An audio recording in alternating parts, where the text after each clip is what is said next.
किसी ने बड़े कमाल की बात कही है कि जीवन मिलना भाग्य की बात है, मृत्यु होना समय की बात है, लेकिन मृत्यु के बाद भी लोगों के दिलों में जिंदा रहना आपके कर्मों की बात है। और ऐसी वीडियोस देखने के लिए सब्सक्राइब करें माय एफएम का यूट्यूब चैनल और दबाएं बेल आइकॉन। नमस्ते दोस्तों, माय एफएम से मैं हूं आरजे कार्तिक। एक डॉक्टर साहब अपने हॉस्पिटल में दौड़े चले आ रहे थे। जहां ऑपरेशन थिएटर था उस लॉबी में आए और वो ऑपरेशन थिएटर में जा ही रहे थे कि उन्हें 5-6 लोगों ने घेर लिया और वो लोग कहने लगे कि आप कैसे डॉक्टर हैं, टाइम पर नहीं आ सकते, ये वो पता नहीं बहुत कुछ कहने लगे। डॉक्टर साहब समझ गए कि जो अंदर बच्चा एडमिट है उसके पेरेंट्स हैं, उसकी फैमिली वाले बोले जा रहे थे। डॉक्टर साहब कह रहे थे मैं आ तो चुका हूं, मैंने अपना बेस्ट पॉसिबल किया, जल्द से जल्द पहुंचाऊं। उन्होंने कहा ऐसा होता है, आपने हॉस्पिटल खोल लिया, कोई जिम्मेदारी नहीं है, कुछ नहीं है, ये नहीं है, वो नहीं है, बहुत कुछ कहते जा रहे थे। आपका बच्चा होता तो आपको समझ में आती, तब आप आते दौड़ करके। कितनी देर से हम इंतजार कर रहे हैं कि आप आए और हमारे बच्चे को ठीक कर दें, और आप अब आए। बहुत कुछ वो सुनाते जा रहे थे।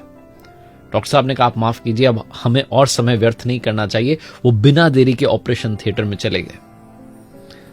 1-1.5 घंटे तक उन्होंने ऑपरेशन थिएटर में ही रहे, ऑपरेट किया। उसके बाद जब बाहर निकले तो ये जो 5-6 लोग थे, उस बच्चे के परिवार वाले, माता पिता, चाचा, उसके मामा, जो भी लोग आए हुए थे रिश्तेदार, वापस से डॉक्टर साहब के पास गए और पूछना चाह रहे थे कि क्या हुआ। उससे पहले डॉक्टर साहब ने कहा कि आप चिंता मत कीजिए, आपका बच्चा अब स्वस्थ है, ठीक है, कोई चिंता करने की बात नहीं है, वो जल्द रिकवर हो जाएगा, आप उससे मिल लीजिएगा। ऐसा बोल रहे थे।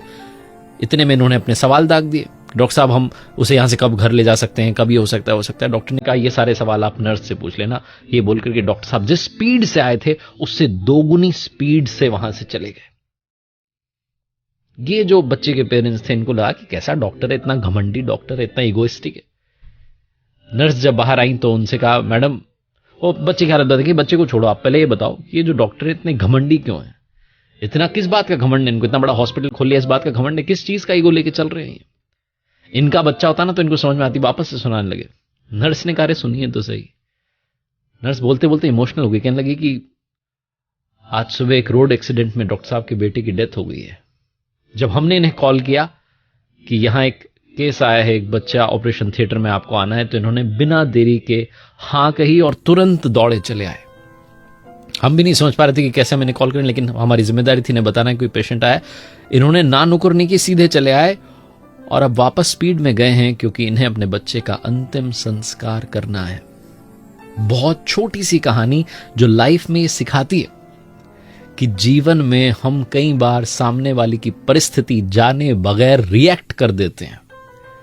हम बहुत जल्दी रिएक्शन दे देते हैं और बाद में जब हमें उसकी स्थिति समझ में आती है, उसकी सिचुएशन समझ में आती है, तो हम गिल्ट में चले जाते हैं। हमें लगता है कि हमने गलत कर दिया। इसीलिए सामने वाले की सिचुएशन पहले समझिए, उसके बाद कोई टीका टिप्पणी कीजिए। हम कई बार बिना सिचुएशन जाने अपने रिश्ते खराब कर लेते हैं, अपनी दोस्ती तोड़ लेते हैं, अपनी सालों की रिलेशनशिप खत्म कर लेते हैं, फ्रेंडशिप खत्म कर लेते हैं। इसलिए सामने वाली की परिस्थिति को समझे बगैर रिएक्ट करना बंद कर दीजिए। यही ये कहानी सिखाती है।